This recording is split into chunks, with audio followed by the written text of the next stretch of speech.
Acting president Venezuela అయింది, ఇది acting president of the world కదా, ఇది field marshal of the world. ప్రపంచ అమెరికా నిధులకు అనేవాళ్ళు వరల్డ్ చీఫ్ కానిస్టేబుల్ అని, అంటే బత్తం పట్టుకొని కర్ర లాఠీ పట్టుకొని ప్రపంచాన్ని శాసిస్తారని. ఇప్పుడు కానిస్టేబుల్ కాదు, ఇది chief field marshal. So field marshal అంటే ఇక తిరుగులేని అధికారాలు. సో ఇది field marshal of the world. So Venezuela president గా తనకు తాను ప్రకటించుకుంటాడు, క్యూబా ప్రెసిడెంట్ గా తన మనిషిని పెడతాడు. ఇదంతా రాచరిక కాలంలో సామంత రాజ్యాలు ఉండేవి. సో అక్కడ తీసుకొచ్చి దేశాన్ని ఆక్రమించుకున్నాక అక్కడ ఒక తన బంటును పెట్టి వెళ్ళిపోయేవాళ్ళు, వాళ్ళ కొత్త డైనాసిటీస్ ఏర్పడేవి. ఇది రాచరిక మళ్ళీ గుర్తొస్తుంది. ఇప్పుడు ఆడ మెరియా కొయినా మచాడో వెనిజులాలో, లేకుంటే క్యూబాలో ఇంకోన్ని పెట్టిపోయే అవకాశాలు ఉన్నాయని అనుకుంటున్నాడు. So is taking the world to pre modern age, అంటే మధ్య యుగాల్లోకి ప్రపంచాన్ని ట్రంప్ తీసుకెళ్తున్నాడు అని. ఇక్కడ ఆధునిక యుగానికి కొన్ని లక్షణాలు ఉంటాయి. ఆ లక్షణాలు ఏంటంటే దేశాల సార్వభౌమాధికారం, నేషన్స్ అండ్ నేషనల్ సావర్నిటీ. ఇష్టం వచ్చినట్టుగా దేశాల సరిహద్దుల్ని మార్చరాదు. దేశ ప్రజలే నిర్ణయించుకుంటారు ఆ దేశంలో ఎవరి అధికారంలో ఉండాలి, ఎలాంటి సిస్టమ్ ఉండాలి అని.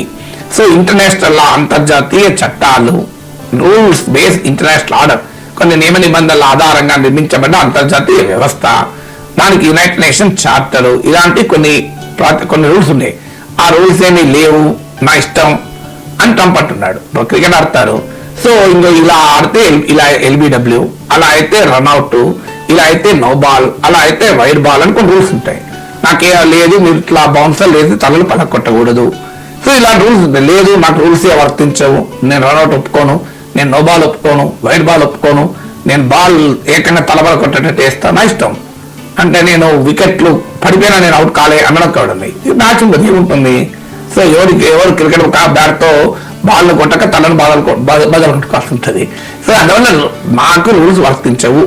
ఇది ఆటవిక రాజ్యం, ఇది నా రాజ్యం, ప్రపంచమే నా రాజ్యం.